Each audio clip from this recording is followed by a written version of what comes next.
네, 먼저 우리 자유한국당이 추천한 5.18 조사위원을 청와대에서 임명 거부한 것은 전례 없는 일이며 심히 유감스러운 일입니다. 저는 이 부분에 대한 자세한 내용은 이제 원내 수석께서 상세히 말씀해 주시겠습니다만, 조은혜주 선관위원 사퇴시키는 일부터 청와대는 해야 할 것이라는 말씀 좀 드리고 싶습니다. 자, 3.1절 특사 관련해서 말씀드리겠습니다. 정부가 올해 3.1절 100주년을 맞아서 일반 민생사범뿐만이 아니라 공안사범까지 특별 사면해주겠다라고 하는 보도가 있습니다. 이 언론 보도에 따르면 법무부가 일선 검찰청에 내려보낸 사면 관련 공문에는 가스 배치 반대 집회, 밀양 홍전탑 반대 집회, 제주 해군기지 건설 반대 집회, 광우병 촛불 집회를 비롯해서 시위로 처벌받은 사람을 파악해서 보고해달라고 했다고 합니다. 또한 서울 도심에서 불법 시위를 주도한 한상균 전 민주노총 위원장과 내란 선동 혐의로 수감되어 있는 이석기 전 통신당 의원도 포함될 것이라는 얘기까지 흘러나오고 있습니다. 3.1절 100주년이라고 하는 상징성을 부각하면서 사면권을 남용해 코드 사면, 보훈 사면으로 변질을 시키는 것 아닌가 우려를 금할 수가 없습니다. 아무리 사면이 대통령의 고유 권한이라고는 하지만 국민의 법 감정과 정서에 반하는 공안사범에 대한 사면은 헌법 소요라고 하는 대통령의 책무에 반하는 것이라는 것을 지적하고, 사회 혼란을 가중시킬 수 있는 시위, 공안사범에 대한 사면은 하지 말아야 될 것이라는 점을 촉구합니다. 오늘 정부가 표준지 단독주택 공시지가를 언론에 미리 공개하고 내일 공식적으로 발표할 것이라고 합니다. 언론에 따르면은 표준지 공시지가 대폭 인상이 예고되고 있습니다. 그래서 이례적으로 지자체들까지 우려하는 상황이 벌어지고 있습니다. 특히 공시지가가 상승하면 보유세가 올라가는 것뿐만 아니라 건강보험료를 비롯해서 각종 부담금이 덩달아 오르게 되어 있습니다. 국민의 추가 부담이 가중될 수밖에 없습니다. 많은 부동산 전문가들은 주택이나 상가의 임대료 인상으로 이어질 수밖에 없을 것이라고 예상하고 있습니다. 나타나고 있는 시장 상황은 이렇게 부들부들 뻔하게 예상되고 있는데도 시장에 역행하는 정책을 쏟아내는 정부의 본뜻이 무엇인가 드물지 않을 수 없습니다. 문재인 정부는 경제정책조차도 선과 악이라고 하는 이분법으로 이렇게 구분하고 질처하고 있는 것이라고 하는 의구심을 가질 수밖에 없습니다. 부동산 문제를 언급하면서 집을 가진 사람을 탐욕을 가진 사람이다라고 표현하고 있습니다. 다주택자를 죄인 취급해서는 부동산 시장의 문제를 풀 수 없습니다. 다주택자가 주택을 몰이할 수 있는 퇴로를 열어주면서 보유세를 올려야 하지 않겠습니까? 보유세를 올리면 이렇게 거래세를 낮춰서 퇴로를 열어줘야 하는데, 그런 조치도 취하지 않으면서 쥐도 도망갈 구멍을 보고 뜻이라는 옛말이 생각납니다만, 이거는 국민을 괴롭히기 위한 정책이라고 볼 수밖에 없습니다. 역전세난을 비롯해서 수많은 문제가 복잡하게 얽혀있는 부동산 시장 문제 해결하려면 친시장적으로 접근해야 할 것이라는 점을 지적하고, 거듭 거듭 말씀드립니다. 보유세 올리면 다주택자들에게 퇴로를 열어준다는 의미에서 월세를 낮추는 정책이 수반돼야 한다는 점을 지적합니다. 한 가지만 더 말씀드리겠습니다.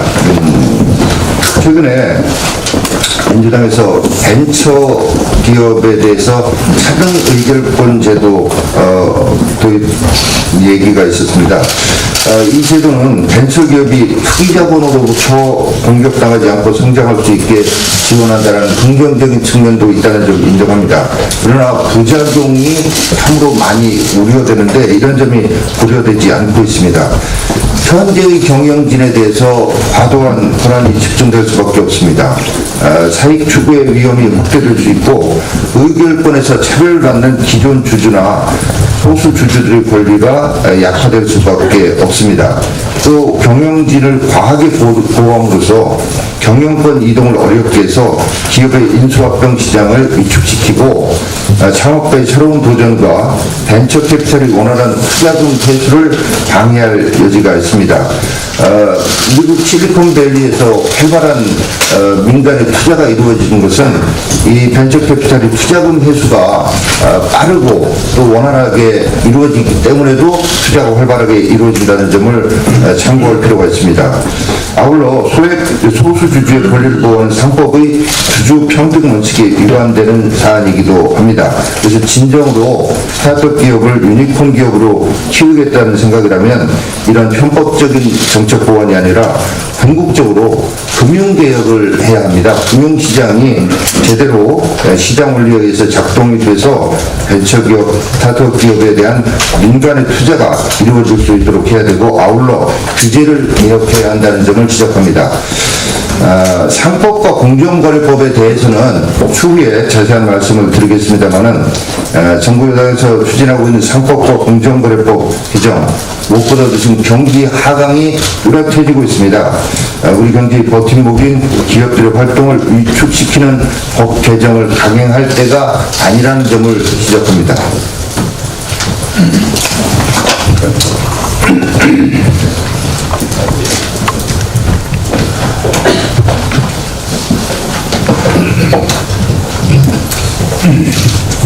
네, 5.18 민주화 운동 진상규명조사위원회 추천안에 대한 청와대 임명 거부에 대해서 우리 입장을 말씀드리겠습니다. 자유한국당은 특별법에 제시된 자격 요건 기준에 따라서 객관적이고 균형적으로 진상을 규명할 위원으로 이동욱 기자와 권태호 예비역 장성을 추천하였습니다. 국회의장의 서명을 받아 임명권자인 대통령에게 추천한 것입니다. 그러나 문재인 대통령은 국회와 자유한국당에 어떤 문의나 통보조차 없이 일방적으로 임명을 거부했습니다. 오히려 여권 추천위원들의 제척 사안에 대해서는 문을 닫았습니다. 국민의 의사를 대변하는 국회와 자유한국당을 무시하는 물론 청와대의 의회 민주주의에 대한 정면 도전이라고 생각합니다. 청와대가 문제를 삼은 이동욱 기자는 역사 고증, 사료 편찬 등의 연구활동에 5년 이상의 자격 요건을 충족합니다. 현직 기자실부터 다양한 역사적 사건을 추적하여 그 결과를 출판했습니다. 프리랜서로서도 역사적 사건을 객관적으로 추적하고 해석해서 독자들에게 검증을 받아온 전문가입니다.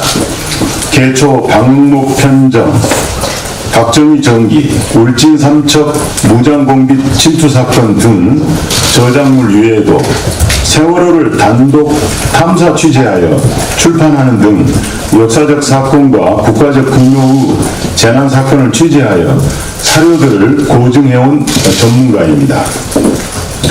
사건 발생 30년 뒤에 민원면에서 조작 논란을 제기한 울진 삼척 무장공비 침투 사건의 경우 역사적 사료와 증언자들을 발굴해서 진실을 규명했습니다.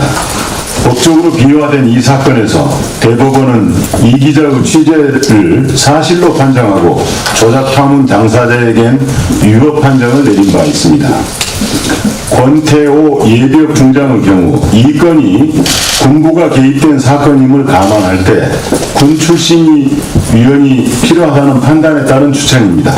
권 전 장군은 한미연합사 작전처장과 수도 군단장을 역임하고 예편 직후인 2014년 2월 1일부터 현재까지 중원대학교 교수와 국민통합부 업무를 수행하던 민주평통부 사무처장을 역임했습니다. 전역 이후 5년간 국방부 산하기관인 군사문제연구소 연구원으로도 활동해 오고 있습니다. 육군 3사관학교 출신으로 80년 당시 3사관학교 교수요원으로 선발이 돼서 78년부터 81년까지 경북대학교 사학과에서 위탁교육도 받았습니다. 군인이었지만 일반 학생들과 같은 위치에 있었고 이후에는 3사관학교에서 전쟁사를 강의했습니다. 3사관학교 교수부를 떠나 야전에 나와서도 각급 군사교육과정을 수료하였고 전후방 각급 부대에서 지휘관과 참모를 역임했습니다. 이러한 배경에 비추어 비록 군 출신이지만 5.18 당시 시위 학생들의 입장을 잘 이해할 수 있다는 점을 자유한국당은 추천위원으로 고려했습니다. 역사 보증, 사료 편찬 등의 연구활동 5년 이상이란 자격 요건도 충족했다고 판단했습니다. 이들 추천위원들은 자유한국당에서 자격 요건을 면밀하게 검토했고 국회의장의 서명을 받아 대통령께로 상정된 것입니다.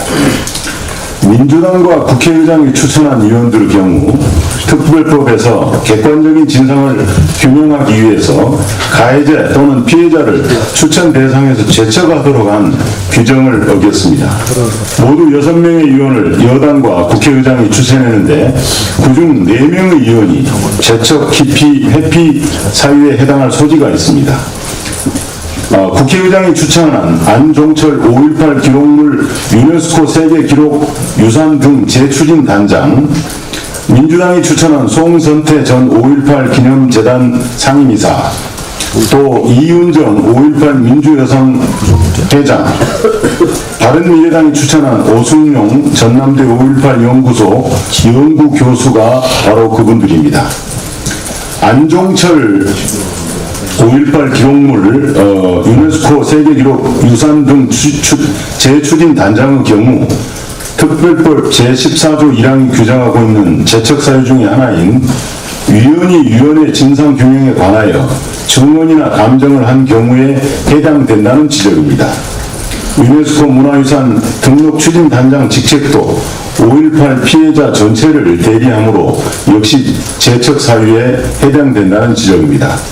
송선태 전 5.18 기념재단 상임이사, 이윤정 5.18 민주여성회 회장은 5.18 민주화운동 당시 구속된 만큼 특별법 제14조 1항이 규정하고 있는 제척 사유 중 하나인 위원 또는 그 배우자였던 사람이 위원의 진상규명의 사건의 피해자, 가해자 혹은 희생자, 피해자인 경우에 해당됩니다.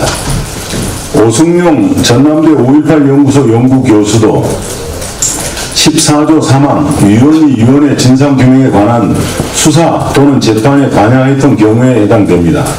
도청합 발포, 과잉 진압 같은 사유는 전체 사태 진전에 관계된 것이므로 5.18로 구속된 자는 피해자로서 관련성이 있는 것이며 그렇지 않다 해도 5.18로 구속되는 피해를 입은 사람이 이 사건의 조사를 공정하게 할 수 있다는 생각은 입법 취지에 어긋납니다.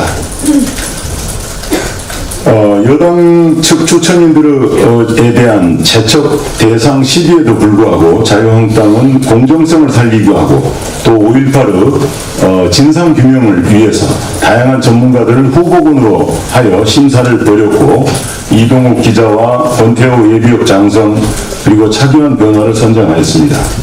청와대는 이에 대해서 대통령 거부권을 행사하듯 임명을 거부했습니다. 자유한국당은 물론이고 국민의 대표기관인 국회를 무시하고 의회민주주의 정신을 훼손한 것이라고 보여집니다. 현재 청와대는 각종 불법 사찰, 조작, 위선 행태에 이어 손혜원 게이트, 김경수 지사 법정 구성으로 지난 대선 후 드루킹 여론조작 사건이 다시 도마에 오르면서 실정 위기에 몰리자 정치적 출구 전략으로 야당과 국회를 모독하고 있는 것으로 보여집니다. 5.18 특별법이 의지하는 공정한 또 진상규명을 위해서 우리의 입장을 밝힙니다.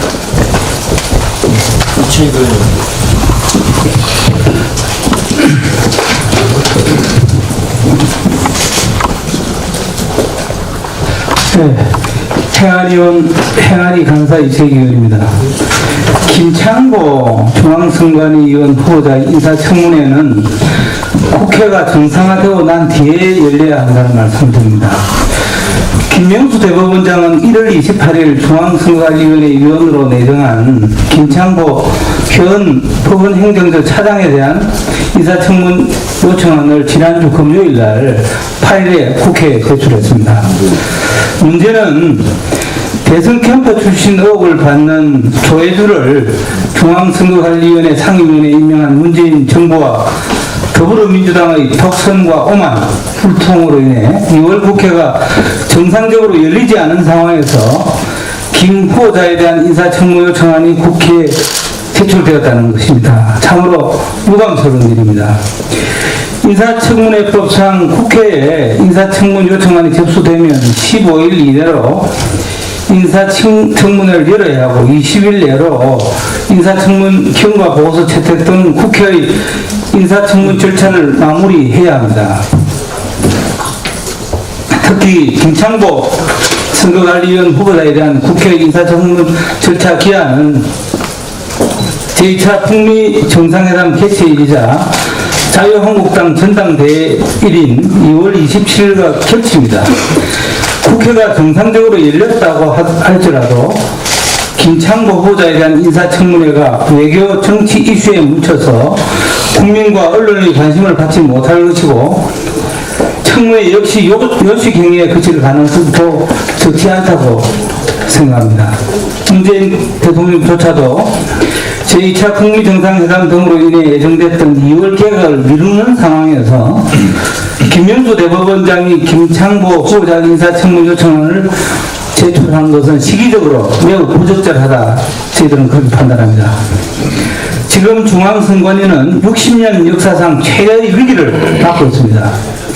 대선 캠프 출신 등 정치 편향 의혹을 받는 조혜주 상임위원이 사실상 선관위를 좌지우지하고 있는 상황에서 선관위가 정치적 중립성 선거관리의 공정성을 담보할 수 있겠냐는 지적이 끊이질 않고 있습니다. 따라서 비상근 선거관리위원일지라도 위원 한 사람 한 사람의 자질과 정치적 중립성 역할에 대한 철저한 검증 절차는 정상적인 중앙선거관리위원 운영에 반드시 필요한 사항입니다. 지금 국회는 야당이 요구하는 손혜원 의원의 부동산 투기업 국정조사, 김태우 특검, 조혜주 중앙선거관리위원 상임위원 임명 철회를 더불어민주당이 받아들이지 않음으로써 지금 국회가 멈춰있는 상태입니다.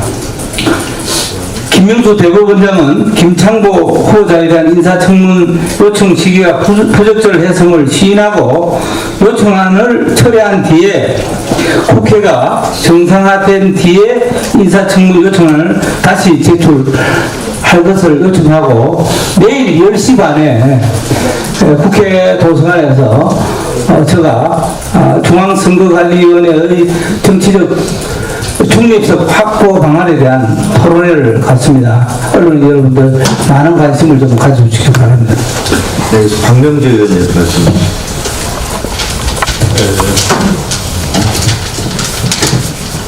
국회 윤리특위위원장으로서 말씀드리겠습니다. 한간에 우리 5.18 민주화운동과 관련해서 우리 당 의원들의 발언에 대해서 징계 문제에 대해서 언론에 보도가 많이 되고 있습니다. 일부 언론을 보게 되면 박명계 의원이 자유한국당 출신이기 때문에 자당 의원들의 징계 절차에 대해서 소극적이고 험로가 예상된다 이런 보도가 있었습니다만 절대 그렇지 않습니다. 윤리특 위원장은 공정하고 객관적 입장에서 그 당 간의 간사에 합의된 의사결정 그리고 합의된 안건에 따라서 지체 없이 윤리특위를 갖다가 운영하게 될 것입니다. 참고로 말씀드리면 20대 국회에 들어와서 지금 23건의 징계안이 회부되어 있고요. 후반기에 저희들이 새로 구성된 윤리특위에 접수된 안건이 오늘 현재 5건입니다. 그래서 지난번에 우리 3당 간사 간의 합의를 거쳐서 임시국회 이 개회와 관계없이 2월 내에 빠른 시일 내에 윤리특위를 열어가지고 지금 이 제수되어 있는 안건과 더불어 현안 과제에 대해서 윤리특위를 열기로 합의를 봤습니다. 그래서 이 문제에 대해서 윤리특위는 국민들의 눈높이에 맞는 그러한 그 윤리특위가 운영될 수 있도록 공정하고 객관적 입장에서 최선을 다하게 나갈 것이라는 것을 말씀드립니다. 이상. 네, 김성태 과방위 간사님.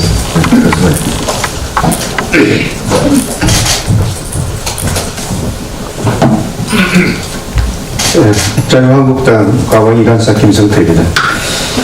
2월 1일부터 2월 6일까지 설 연휴 기간 동안 우리 당이 공영방송과 전문 채널 종편을 모니터링하였습니다.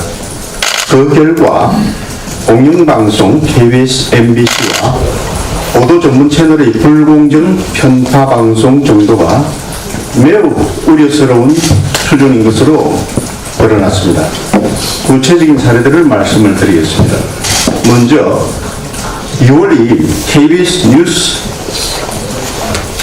9시 뉴스에서 곽상도 의원이 제기한 문 대통령 사이가 재직한 개인 회사에 200억 정부 지원 의혹에 대해 사실관계 확인 없이 해당 개인 회사 전 대표 반론을 상당 부분 보도하고 각 의원을 명예훼손 등 혐의로 검찰에 고발하겠다고 밝힌 더불어민주당의 입장만을 노출하며 각 의원의 잘못된 주장을 한 것처럼 왜곡 보도하였습니다.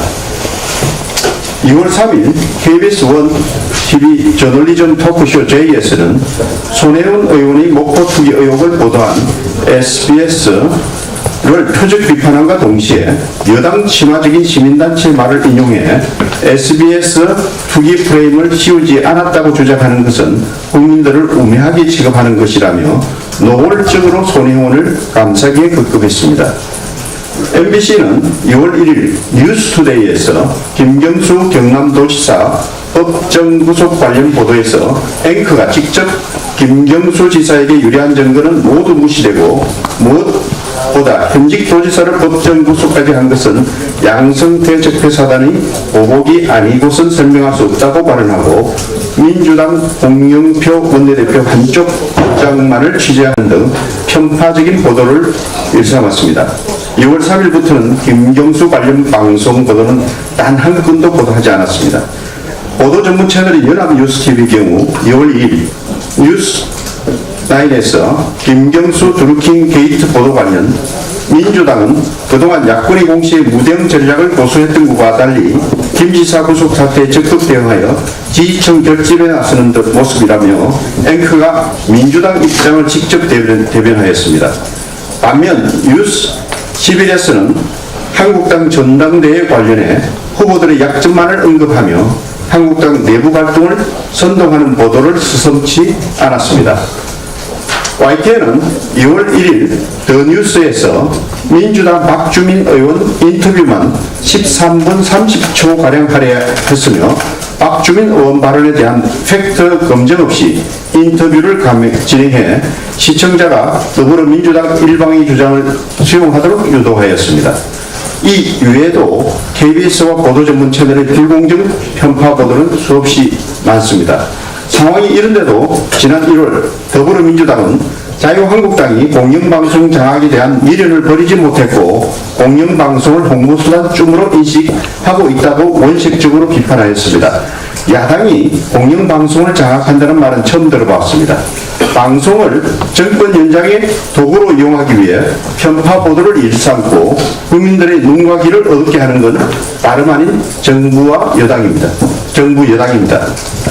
자유한국당은 문재인 정부가 국민의 재산인 방송을 불법적으로 이용하는 것은 절대 좌시하지 않을 것입니다. 자유한국당은 이와 같은 잘못된 보도 행태를 지속적으로 감시할 것이며 불공정 보도에 대해 시정 방송을 요구하고 방송심의위원회에 제소를 검토하는 등 다양한 방법으로 편파 방송에 강력 대응할 것을 밝힙니다. 공영방송 KBS, MBC와 보도 전문 채널은 불공정 편파 보도를 즉각 중단하고 언론으로서 책임있는 자세를 보이기 바랍니다. 이와 관련 과방위 간사로서 상임위 차원에서 엄중히 책임을 물을 것입니다.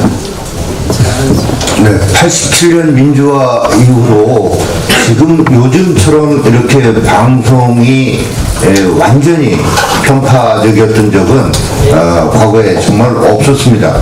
요즘은 아주 극도의 편파 방송을 하고 이에 대해서 항의하면서 반론 보도를 요청해도 이것마저 완전히 묵살합니다. 우리 방송이 도대체 어디를 향해 가고 있는 것입니까? 뭐 방통위와 방심위를 비롯해서 방송 관련된 모든 조직을 다 장악해서, 이 정권이 장악해서 이 방송사들 전혀 신경 쓸 것 없이 이 정권만 잘 편파적으로 찬양하면 된다라는 이런 인식을 가지고 있다고 한다면, 이런 인식을 가지고 하는 방송 국민과 함께 계속할 수 있다고 생각하십니까? 정말 방송의 맹성을 촉구합니다. 네, 손석준 의원입니다.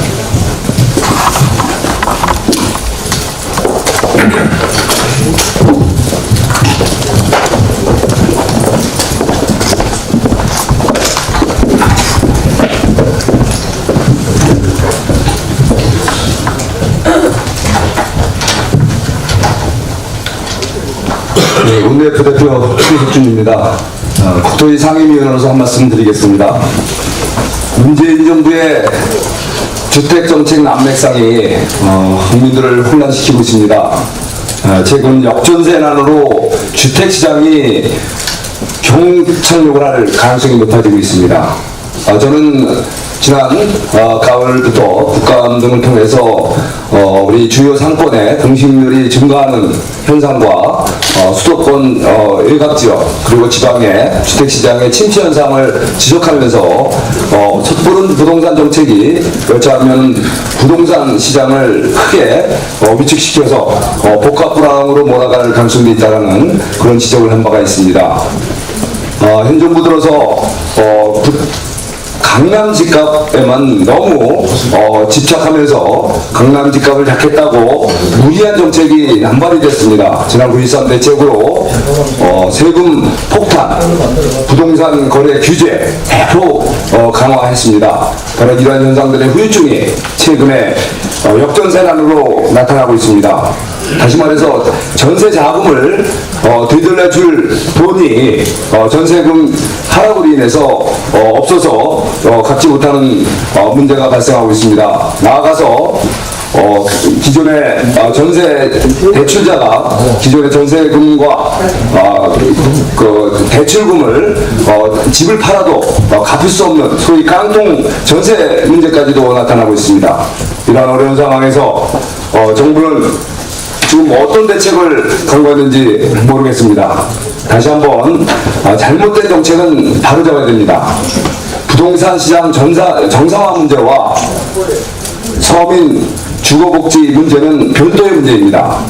서민 주거복지 문제는 거기에 맞게 적절한 임대주택의 확보라든가 필요한 조치가 필요하다고 봅니다. 다만 거시적으로 주택시장의 안정화를 도모하기 위해서는 무리한 부동산 거래 제한이라든가 과도한 부동산 폭탄, 세금 폭탄은 문제를 오히려 악화시킬 수가 있습니다. 최근에 보면은 다주택자 등에 대한 중과시행금으로 2018년 지난해 세수가 이쪽 부문에서만 25.4조 원이 더 거쳤다고 합니다. 이런 현상은 앞으로 재정 전반적으로 운영에도 여러 가지로 또 왜곡을 초래할 수도 있습니다. 이번에 드러난 세수를 갖고서 이번 정부가 처리한 주택시장의 문제를 해결해야 됩니다. 그래서 이번에 역전세난으로 고통을 받고 있는 우리 국민들을 위해서 역전세 대출 자금 지원 정책 펼쳐야 됩니다. 그리고 전세 보증보험 가입 확대를 하되 전세 보험료 지원을 우리가 또 여유 재원을 갖고서 편성해서 국민들을 지원해야 됩니다. 또한 여러 가지 경매 위기에 처한 이런 가구들을 위해서 경매 유예 기간을 연장해 주되 이들이 고통을 감당해야 되는 연체 이자에 대해서도 정부의 지원 정책이 필요합니다. 우리 자유한국당에서는 이런 세수를 활용해서 역전세난적으로 고통을 겪고 있는 국민들을 지원하기 위한 여러 가지 주택 정책을 적극 강구하고 지원하겠다는 말씀을 드립니다. 이상입니다. 네, 다음 김도욱 의원님 말씀하시고요. 그리고 김성태 의원님 아까 좀 보충해서 또 말씀하신 걸로 있습니다.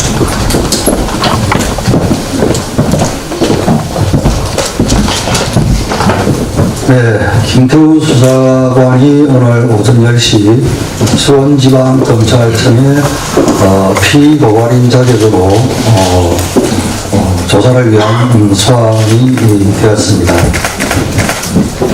아시다시피 김태우 전 특감반원은 최고 권력의 주변 실세들의 직권남용과 직무유기를 우리 국민들께 보고한 사람입니다.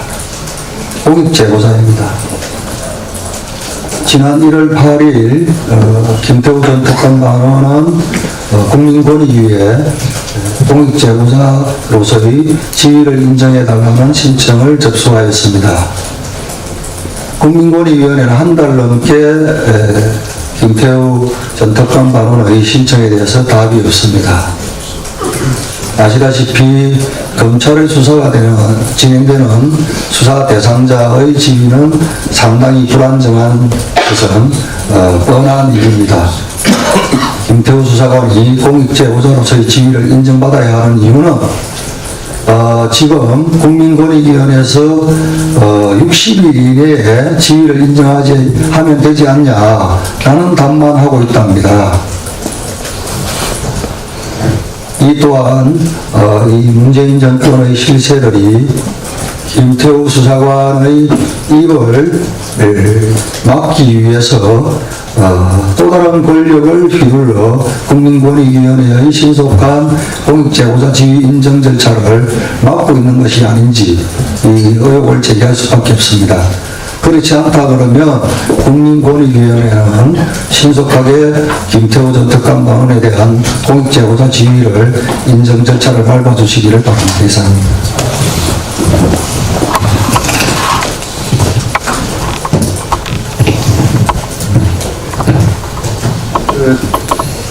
제가 방금 전에 말씀드린 명절 기간 공영방송과 전문보도 채널의 편파방송과 관련된 사례들을 제가 요약 정리한 것을 말씀드리는 과정이 좀 맞들려서 제가 다시 좀 정리를 해드리겠습니다.